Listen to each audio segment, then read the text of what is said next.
Hello, one and all. Uh, this is me again, just going over some of the more recent WaniKani mistakes that I've made. Um, Put together a few slides. We've got maybe about, I want to say 40 or so. This is all for the level 3 side of things, and we have a few repeats from the earlier levels, but let's just get right to it. So the first one we've got coming up is for shoujo. Probably familiar with this just from the concept of like shoujo manga. But I think I have a tendency to get these mixed up with some of the other readings for women. So this is a jugoku word, which usually means onyomi reading from the kanji. If you know the reading of a kanji, you'll know how to read this one as well. So for a mnemonic, they gave us a little woman is a girl or a young lady. This word is generally used to describe someone who's between the ages of about 5 and 18. Shoujo. I think I tend to forget the u in the middle as well, which might have been what happened here. But moving right along. Direction. Ho. What direction do you always know? Which direction do you always want to go? Home. Something about your home always stays with you, no matter how far away you go. So if you're lost and you don't know which direction to go, just think of home. Close your eyes and picture your home in your mind. Can you tell which direction it is from where you are?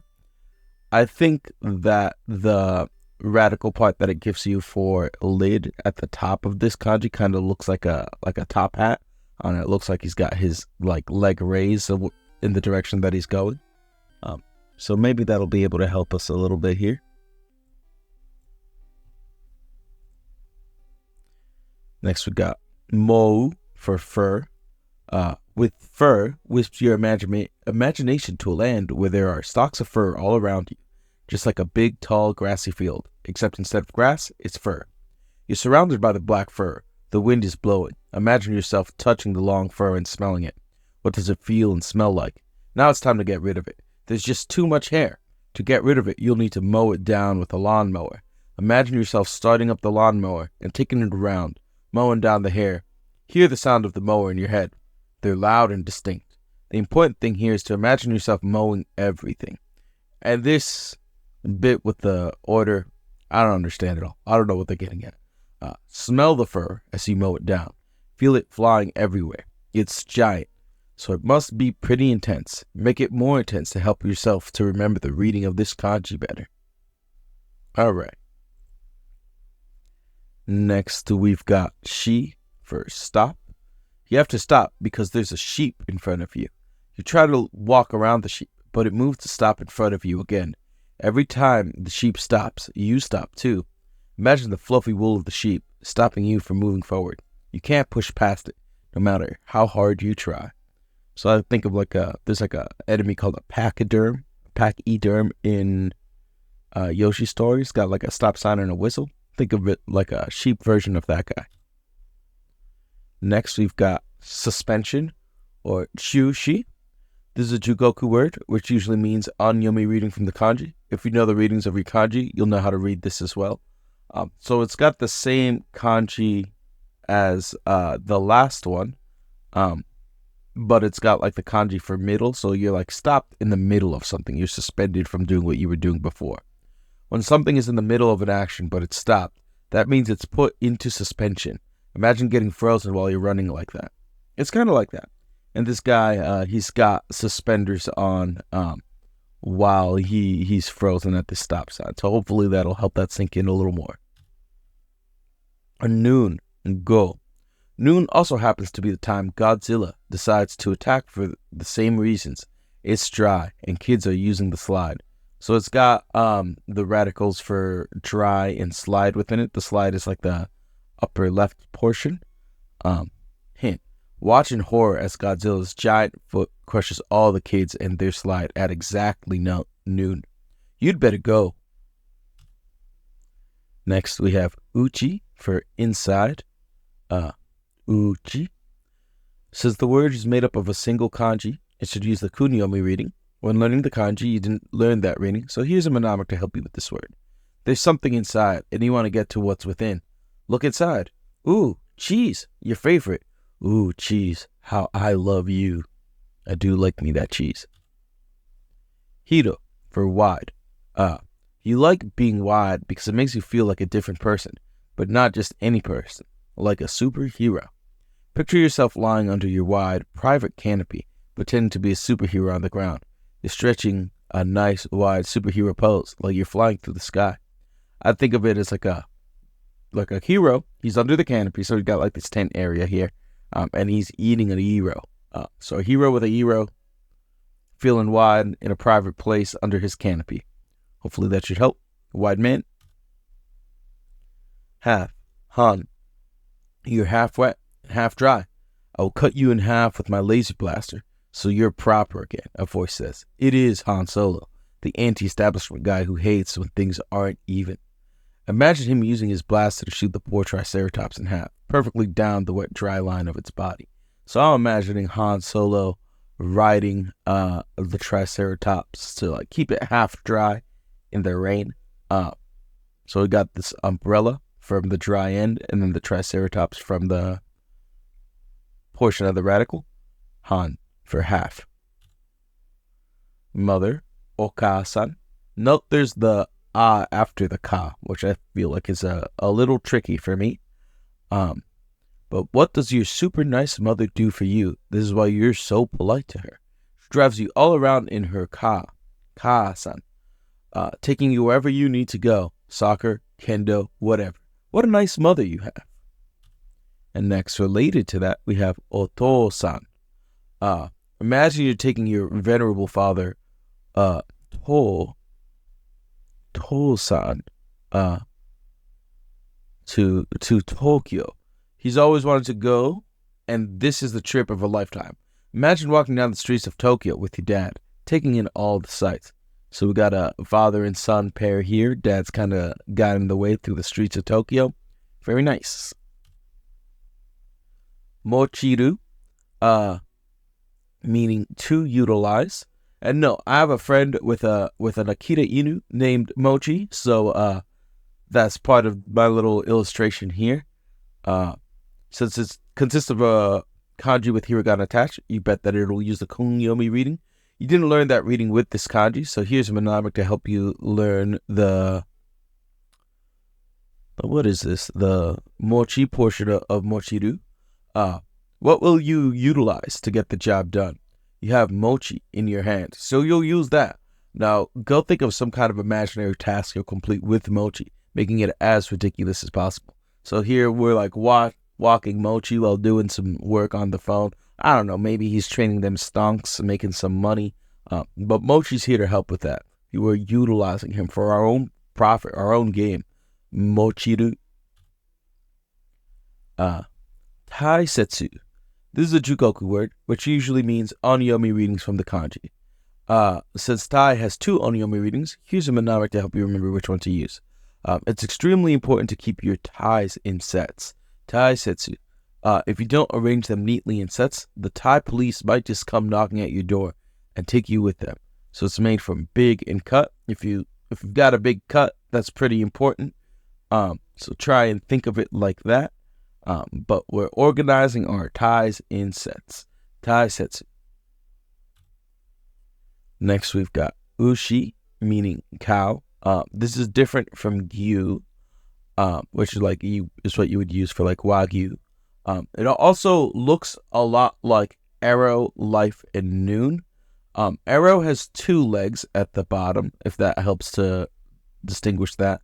Life has a line at the bottom, so like you're on firm ground if you've got a good life.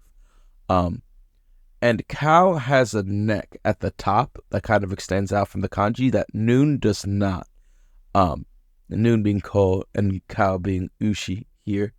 So try to just remember that cows have necks, but times of day do not. This is an abstract, nebulous concept. They don't have no neck. Cow. Since this word is made up of a single kanji, it uses the kunyomi reading. Here's a mnemonic to help you to remember it. You're leading the cows around the field. To get them to move out, you yell, "Oosh, oosh, oosh, ooshi." because you have a speech impediment and you want to say mush, mush, mush, go ahead and say this out loud, yelling it if you can. I'm not going to yell it. I've got roommates. But we can definitely say that out a few times. Ushi for cow or ox. And jinsei for one's life. If this is a Jugoku word, which usually means onyomi readings from the kanji, since jin and sei both have 2 onyomi readings, here's a mnemonic to help out. Your life boils down to just 2 things, jeans and the saber. Your whole life, that's all you've ever needed, jeans and a saber. What are you, some kind of American pirate? So we've got this dude, Best Jeanist type dude, dressed out in denim, kind of got a pirate hunter, Roronoa Zoro look to him too. Denim jacket, denim jeans. This man's got the jeans, he's got the saber. His life's set, brother. That's his life, just jeans and the saber. One's life. Ichiman for 10,000. So it's made up of 1 and then the kanji to the right by itself, which looks like direction, notably, but it doesn't have the like hat portion from the lid radical. But this will be 10,000. So you just need the single like number kanji on the left. So 1 would equate to 10,000. If that makes sense. I might have just overcomplicated things. But pronounced Ichiman, so it's an itchy man. Based on the kanji composition, can you guess the reading of the vocab? Just remember that unit to the right by itself is 10,000, and we should be okay. Don't let the 1 trip you up here. Toguchi. The reading for this one is mixed. You'll get the kunyomi reading for both kanji, even though it's a combo, Jugoku kanji. Since To's only reading is the kunyomi reading, you should know it. Also, you should know the kunyomi reading for Gucci as well from level 1. That means as long as you remember that this is the kunyomi first over here, you should be able to read this word. Also, watch out for the rendoku, also known as a sequential voicing. That just means that the ku becomes the voice gu. Not super familiar with rengakus, but Gucci is kind of embedded in my mind, and it's made up from door and mouth. So I'm thinking of a dude with his mouth open wide yelling after he stubs his toe against the door. Man's dripped up, all dressed up in Gucci clothing. So he hits that toe Gucci, and he doesn't like that. He hits it against the doorway. So try and remember that, and I think we'll be okay. Nama, meaning fresh. This is one of the kunyomi readings. Here's a mnemonic to help you remember it. Nama, fresh. After eating raw fish, my yoga teacher and I say namaste to the sushi chef, bowing low to show our appreciation. Nama.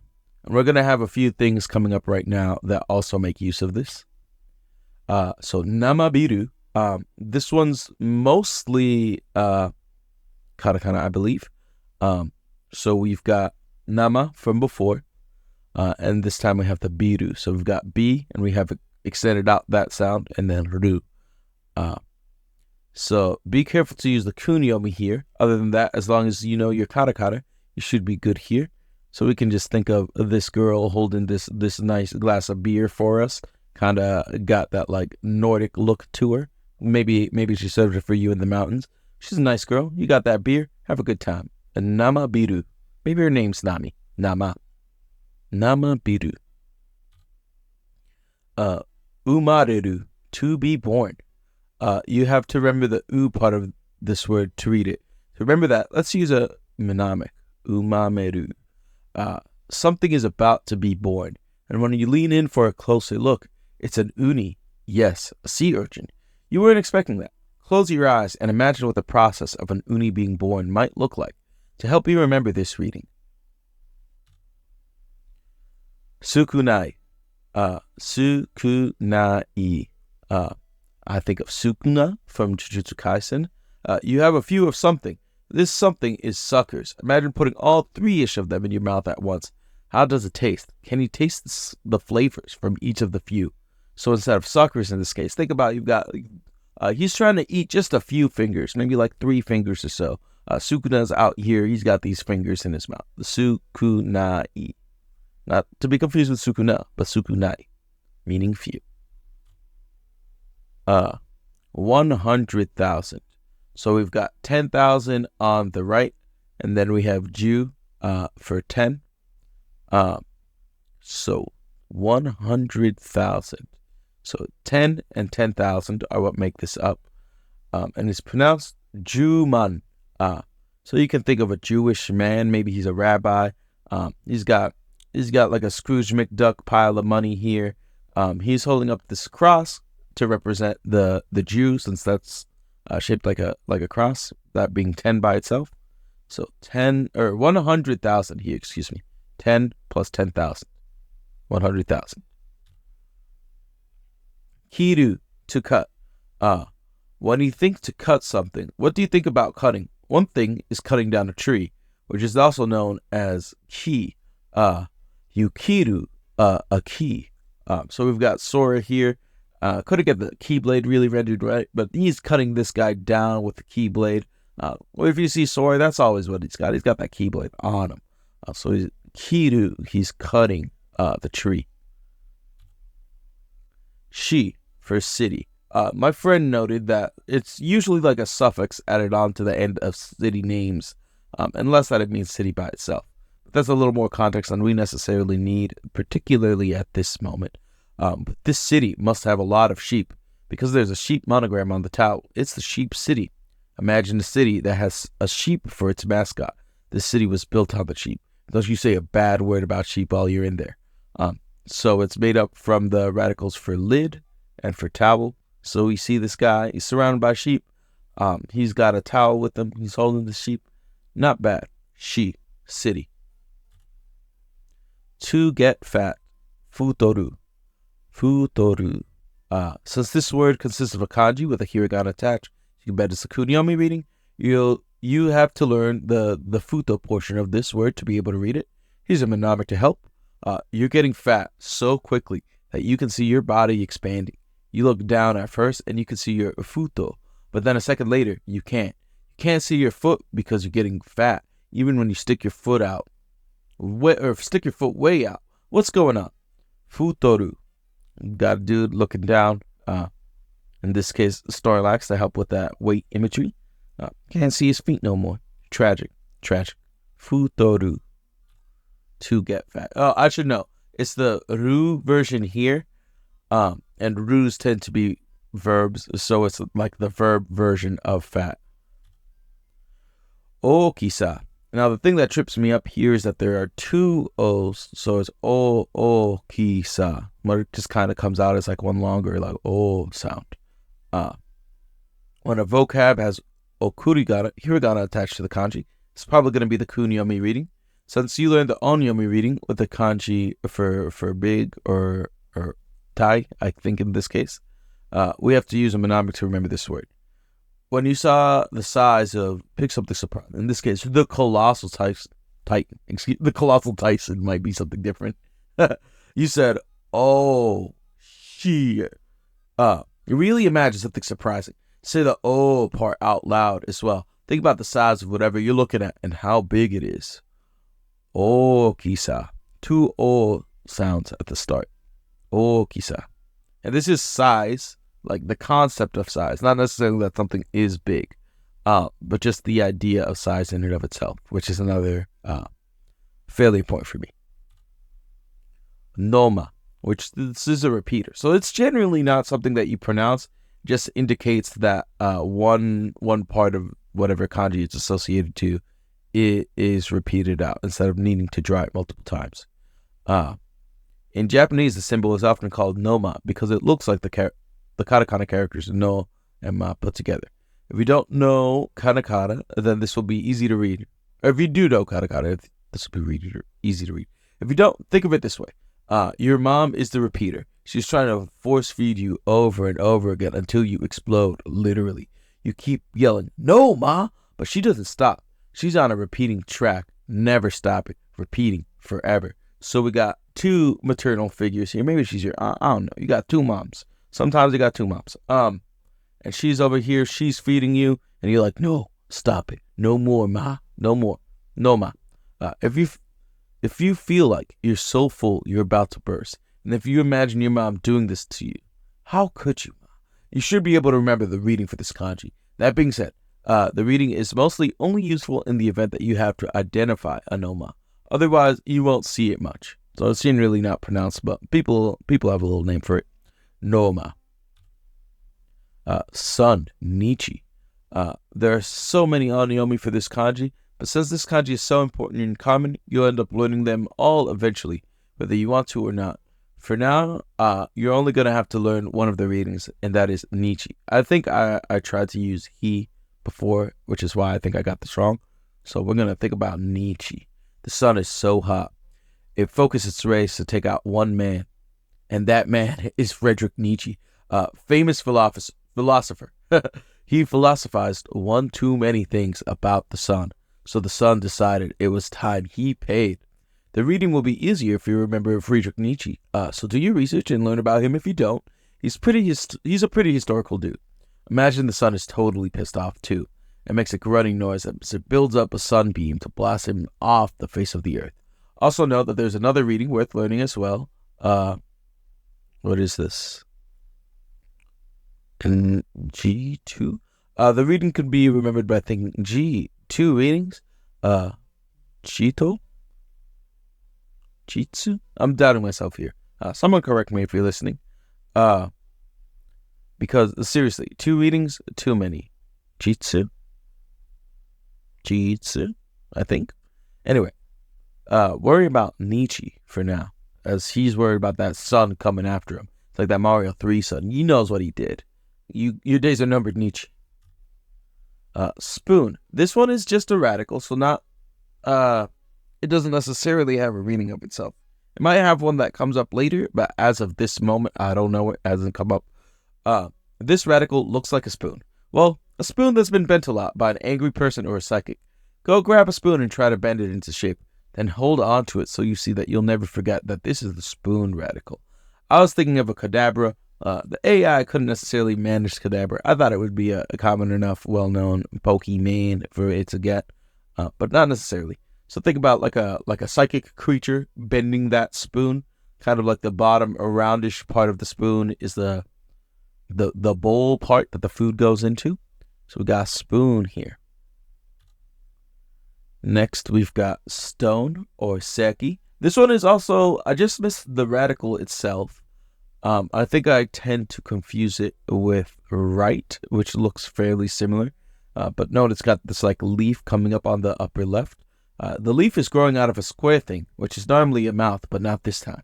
This leaf is growing out of a stone. I mean, obviously, because leaves don't grow out of mouths. I hope, anyway, a picture of a stone in the middle of nature with a leaf growing out of it, or just behind it, and you'll never forget this radical. So we've got this stone itself here, and he's got his big mouth. It looks like he's yawning. Maybe the stone just woke up. I'm not sure. But he's got a leaf coming up over the side, and so try and internalize this image, and I think we'll be okay. Seki for stone. Ryo. This one is one that we've seen before, but I did make a mistake or two here. Ryo, meaning finish or end. So we're thinking about Ryu fishing, and at the end of his line, he's got another dragon, which is Ryu. Notably, this is Ryo, not Ryu. But I think I marked this as child before. I think I got over eager because I think Ko was coming up next. But this is not that. This is finish or end, made up from the radical for barb. How does the fish lure maker test his newly finished lure out? The one he just finished, he gets into a rowboat and rows out into the sea. So we got Ryu rowing out to catch a Ryu. Pronounced Ryo. Ryogu. Chisai, another familiar face here. Note there is another E after the first chi. So chi, I, sa, I. But all pronounced smoothly together. Chisai. When you think of the word small, try to think of the cheese store. You go inside and all of the cheeses are so small. They hand you a magnifying glass to see the cheeses. You look at them and exclaim, why are these cheeses so small? Chisai. Another familiar one for correct. Sei. You did the correct thing, so here's your reward. A saber from the shogun himself. So it's got 2 readings. One is sho and the other is sei. perhaps slightly unorthodox weapon for a ruler of medieval Japan, but you won't complain about a saber from the shogun himself. Say. And then we've got the shogun himself, Shio, for small. Yeah, this one I should know by now, because this image, I feel like it is pretty strong. The small kanji would be the perfect gift to give to the shogun. The shogun loves little things, and this little kanji represents all of that. We got a shogun with the little panda, Sho for small, Ko for old. I kept blanking on this one. I knew it was old, but I couldn't think of the pronunciation. Ko. Old things are misunderstood by the children, Ko, of the world. Come up with a character you can use for all the Ko readings going forward. This child will show up many times through your mnemonic journey, and it will help if you imagine the same character the whole time. Imagine a child looking at old things, Ko, a record player, a Game Boy, a cassette player. Kids just don't get old things. In this case, Ko is a bro. He's got that cross necklace looking fresh. Think of the bottom portion of this as the screen of the old Game Boy. So that kind of squared off part. Ko. This guy's name is Ko. Ko. Meaning old. Ritsu for stand. I think I did Tatsu before instead of Ritsu, which I think Tatsu is to stand, and Ritsu is just stand by itself. We got that stando power here. Think of someone who has to stand up straight for you. These people are pros in hospitality. These are the doormen at the Ritz. My father worked at the Ritz. Also, I'd like to think about Ritsu from Keion. She's the drummer. So we got Ritsu right there. And note the stand over here besides all these Ritz-Carlton employees. These guys are at the Ritz and they're standing all day. Then we got Fuyu for winter. Note there is a radical version of this that is still treated as winter. But the real kanji for winter that we would pronounce as Fuyu has the two radicals that represent ice here. So winter is the time of year you give out presents, one for you and one for you, but not you. This one's not for you, so for you. Kind of aggressive. No, be careful. This kanji is a little different from the radical for winter, though it has the same meaning. Don't let that fool you. So we got a fool. He's got these gifts for his homies, but not for you. For you. And then we've got yo for task. I think I wrote down calendar here instead, so maybe the image was too effective. But this looks a bit like a calendar with spaces for you to write in your task for the day. See those blank sections? Make sure you write down your daily task so you don't forget to do something important. Yo. And then we've got tadashi, meaning correct. This word uses a reading you didn't learn from the kanji, so you have to remember the tada portion in order to read this word. So think about it this way. After you get the answer correct, a clown jumps out of nowhere, yelling, "Tada!" Imagine it scaring the crap out of you. We even got a little dookie on the floor, it looks like here. So we got these clowns coming out. They're stopping you in the middle of what you're doing to get you that tadashi. But that's going to be it for this batch. Thank you so much for listening today. Put some music in here at half speed this go around because I tend to play things at double speed. So I'm wondering if once I do that, if things will sound like normal music instead of needing to play music in the background. But let me know what you think about that. Thank you again for listening, and you have a great one.